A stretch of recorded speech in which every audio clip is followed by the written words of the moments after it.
You can be the most talented, the smartest, the best educated person with the most valuable contacts and all the advantages in life, but if you are not focused, it doesn't do you any good at all.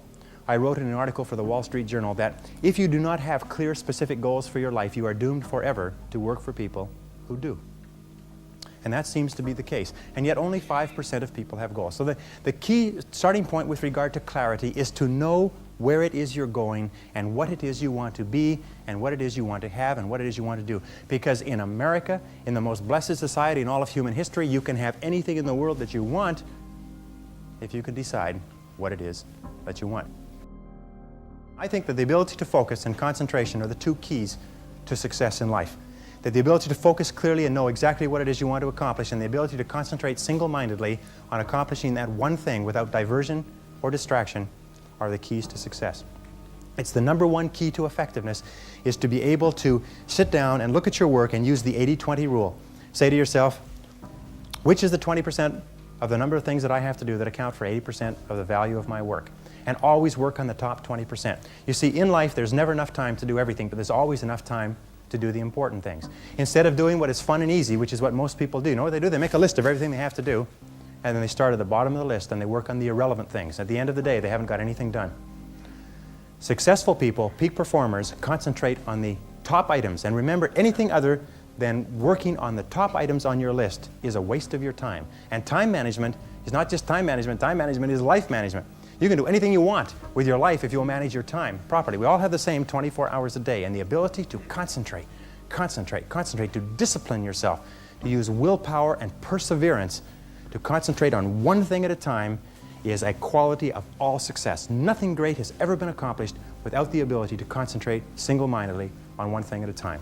Always concentrate on the best use of your time. Here is my favorite time management question, which I give to you for free. It's simply this. Before you start anything, ask yourself, what is the most valuable use of my time right now? Make a list and say, what is the most valuable use of my time right now? When you get into your car, say, what is the most valuable use of my time right now? When you leave the house or leave the office, say, what is the most valuable use of my time right now? Ask yourself that question over and over and over again. Repeat it and repeat it and repeat it until it's driven into the subconscious mind as a command. And whenever you have a temptation to do something that is small and irrelevant, that command will go, blam, what is the most valuable use of your time right now? And you'll, ooh, and it'll push you into doing what is the most valuable use of your time. And whenever you're working on the most valuable use of your time, you feel great. You get concentrated effort is a source of energy and enthusiasm. It makes you feel wonderful when you're working on something important, and it makes you feel nothing when you're working on something irrelevant. Develop a sense of urgency. A sense of urgency is a quality that is possessed by only 2% of the population. 2% of the population do things fast. 2% of the population have a bias for action. In Tom Peters' wonderful book, In Search of Excellence, he says that all the excellent companies have a bias for action. And all of the companies that do not classify or do not come into the excellence category do things when they get around to it. You call them up and you have a problem or a complaint. You hear from them 3 or 4 weeks later. But the excellent companies, you call up with a problem or a complaint, and bang, there's somebody back to you in 2 minutes. Focus single-mindedly on one thing at a time, and to work on that one task until it's complete. And to discipline yourself not to do anything else or to become distracted by emails and bells and bips and noises and things like that. It's just your ability to focus like a laser beam on a single task. Determine exactly what it is that you want to be, have, or do in life. And the more I study successful men and women, the more I find that every single one of them, the top 5%, are very clear about where it is they're going and what it is they want to accomplish. And when I look at unsuccessful men and women, or men and women who seem to be unhappy and floundering, I find that almost invariably they have a very, very limited sense of direction, sometimes no sense of direction at all. You see, we as human beings are goal-seeking organisms. We only function at our very best when we're working toward accomplishing something that is important to us. And in my estimation, 80 to 90% of all the unhappiness, hostility, violence, psychosomatic illness, alcoholism, drug addiction, and so on in our society is caused by people having no sense of direction. They don't know where they're going. As they say, if you don't know where you're going, any road will take you there. Whatever skill you identified, you can learn. There's nothing that can stop you from excelling in that skill. It's simply a matter of time. Some people will get better at it faster, others slower, but they've discovered in 25 years of research at the University of Florida They've looked at people who started at the bottom and got to the top and became the heads of Fortune 500, heads of Fortune 1000 corporations. And they went all the way back to their early performance appraisals and comments by their supervisors. And they found that they had all settled on the same strategy. And the same strategy was to identify the one skill that would help them the most at this stage of their career, and then concentrate single-mindedly on learning that skill. And they were serious about this. They didn't just, read a book or an article. They made a plan, like a lesson plan, and they asked, what are the best books to read in this area? What are the best programs, audio programs to listen to? What are the best courses to attend? And they developed a course of study, and they worked for weeks and months and even a year or more to develop that skill. And once they had developed that skill, and people started to tell them, hey, you're pretty good in that area, that was their sign that they had mastered the skill. And then they would ask their boss or ask their coworkers to look at the top people around them or the most successful business people around them, and they would identify the next skill. And what we find is that all of life is like climbing a ladder, and each step on the ladder is mastering a new skill. And what the top people do, and this is one of the greatest breakthroughs in business success I've ever seen in an entire life of studying the subject, is what they do is they get better one skill at a time. They don't try to get better at 10 skills, because that just exhausts you and you see no progress and you soon quit. So what they would do is focus like a laser beam on a single skill until they had mastered it. But here's the most amazing thing.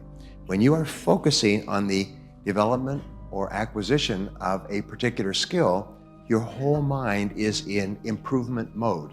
So what happens is you automatically start to get better at everything else without even thinking about it. You're just more conscious and aware of things that you can do to be better in other areas by focusing on a single skill. They call this, Pears Anderson, who did all this work, calls it deliberate practice. And it is the key to great success, deliberately practicing one skill at a time. Now, once you have learned this skill, which you will, only one person in the world that can stop you from mastering a skill. Who's that? It's always yourself. It's a lack of self-discipline, lack of personal management, lack of control, and so on. I don't have enough time, I'm so busy, I'm tired all the time, wah, shut up. So what it takes, and they found that it takes about 2 hours a day, 5 days a week, of deliberate practice or focus on a new skill to master the skill. Once you have mastered the skill, then what do? Well, it's obvious, you ask the question again. Now, what one skill, if I was absolutely excellent at it, would help me the most to achieve my financial or business goals? What's the one skill?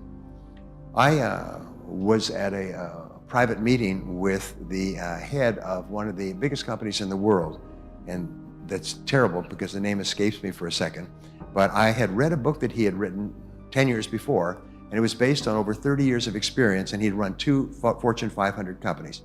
He said what they discovered was that your weakest important skill sets the height of your income. Your weakest important skill. In every field, there's 5 to 7 vital skills. Your weakest skill in this little group of skills sets the height of your income and your success. And so often it's one skill that's holding us back more than anything else. And when I say that, everybody knows what I'm talking about. It's the one skill. Usually in business, it's marketing or sales or a combination thereof. Sometimes it's business development, customer relationships, and so on. But we know what it is. The only question is, are we going to sit there passively, or are we going to say, damn, I'm going to learn that skill. I'm going to become very, very good at that skill, whatever it happens to be. And the wonderful thing is that once you learn a skill, another thing happens, is a nickel drops in your brain, and you realize, I can learn new skills. Damn, I can learn any skill. I could learn languages. I could learn any skill. Wow, and suddenly the dam breaks in your mind, and all the hesitation and lack of confidence and lack of certainty that you had, suddenly you realize, I can learn anything I need to learn. And it gives you a tremendous sense of power. So from then on, your whole life becomes a do-it-to-yourself project. Your whole life becomes a process of learning one skill at a time, climbing the ladder of success. Every rung on the ladder is higher income, greater influence, greater power in your profession. Getting better in your field is one of the most important things you can do. So I have a question for you, moving right along. What is the most important work that you do in your field? What is the most important and highest paid work that you do? Thinking. You've obviously been here before. And the answer is right. The answer is thinking. When I first heard this question, I wasn't clear about what the answer was, but the most important work you do is thinking well about yourself and your work. In fact, every mistake that you've ever made has been a result of poor thinking or not thinking at all. You all know what I'm talking about. Every success you've ever had has usually been the result of really good thinking prior to taking action. Now, the reason why thinking is so important is that the quality of your thinking determines the quality of your decisions. And it's an interesting observation is that you are where you are and what you are today as a result of the total of all your choices and decisions up to this moment. In every part of your life, from the time you became an adult or before, you've made choices and decisions. The cumulative result is where you are today. Your income, your health, your happiness, your business, everything else. But my great rule, which is quoted all the time, is that it doesn't matter where you're coming from. All that really matters is where you're going. And where you're going is only limited by your imagination. So what you do is you say, forget the past. In the past, I could have done things differently, but I can't change the past, but I can change the future completely by what I do now. So the quality of your thinking determines the quality of your choices and decisions. The quality of your choices and decisions determines the quality of your actions, and the quality of your actions determines the quality of your results. And in business and life, everything is results. Results are the most important single word. Is what results are expected of you? What results do you need to get in order to achieve the goals that you set for yourself? And the ability to be absolutely crystal clear about the results that are necessary is the mark of the leader. Peter Drucker said that the first question of the leader is always, what results are expected of me? What results are expected of me to fulfill my responsibilities, to fulfill my commitments? And it's absolutely amazing. If you ask this question, you'll find that 80% of your time at work is spent on doing things that have nothing to do with results. They're just busy things. They're conversations and reading the paper and making phone calls and going for lunch and so on. And if you're really strict with yourself, you'll find that much of what we do contributes nothing to the results that are most important to our success. And successful people are those who are very disciplined. Is this the very best use of my time?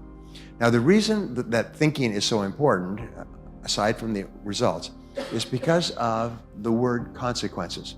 I began studying time management and designing programs and books, and I'm now one of probably the top time management author in the world in books in 42 languages.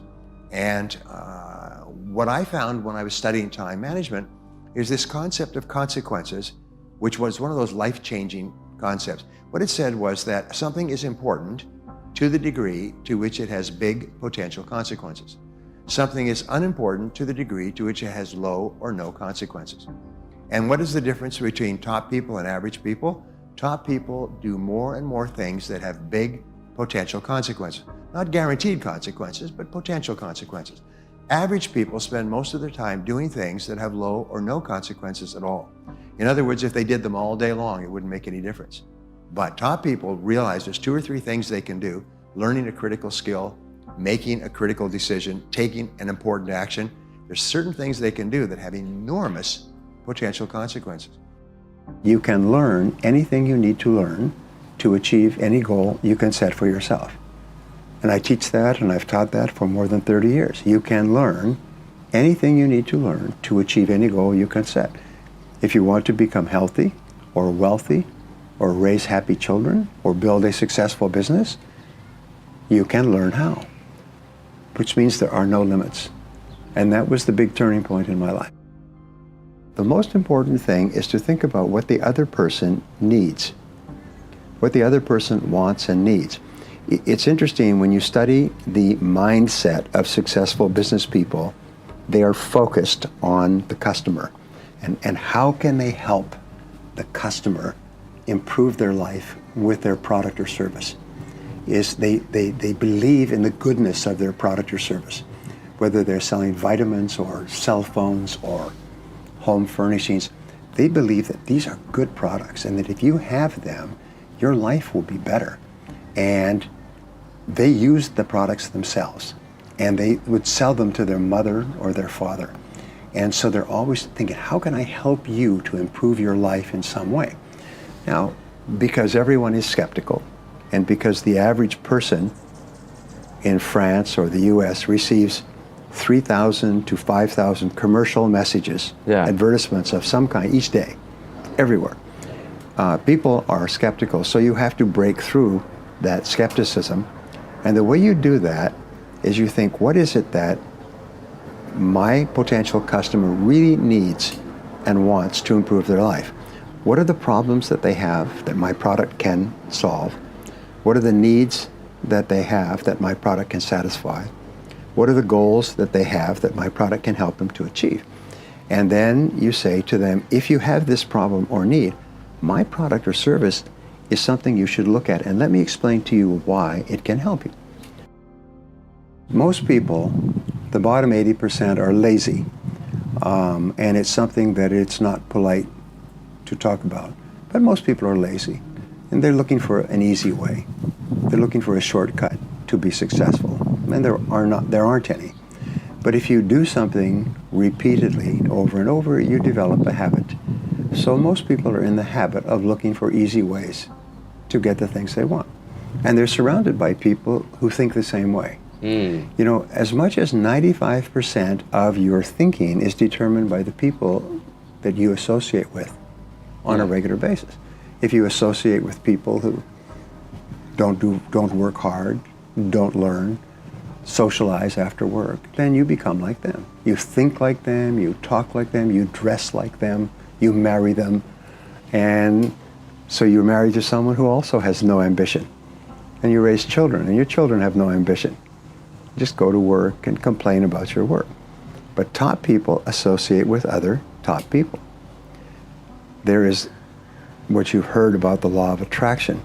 And the law of attraction says that if you change the way you think, you start to attract new people into your life. If you become aggressive about personal development and personal growth, you start to meet other people who think the same way. And the old groups of people that you associated with fall away, and the new group of people appears. So people say, well, where do I find positive people who are thinking about success all the time? First you become one, and then you will naturally attract it. If you like and respect yourself, you will set big goals for yourself. And if you like and respect yourself, you will persist longer, and you'll eventually succeed. And so how you feel, your emotions about yourself, is the starting point and the most important part of success. And so the goal of children, the goal of parents, is to raise children with high levels of self-confidence and self-esteem. Your goal as an adult is to build your own self-esteem, your own mental fitness. Like physical fitness requires physical exercise, mental fitness, feeling very positive about yourself and your life, requires mental exercise. Now, what I discovered, which was one of the most important things of all, is that self-esteem, the other side of self-esteem, is called self-efficacy, which is a word that means that you are good at what you do. So therefore, when you work to become better in your field, whatever you're doing, whether it's in school or in your job, you feel more confident and more positive about yourself. So the more you like yourself, the better you become. And the better you become, the more you like yourself. So you can actually get onto an upward spiral.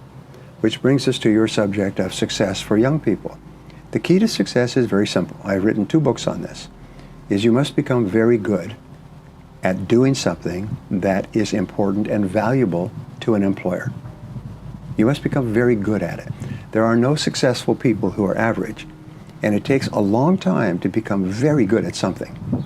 Even if it's to be a gardener, or an interviewer, or a speaker.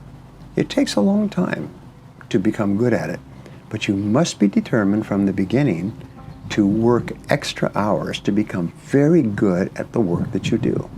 If you do that, every door of opportunity will open for you. Your self-confidence will go up. People will admire you and respect you.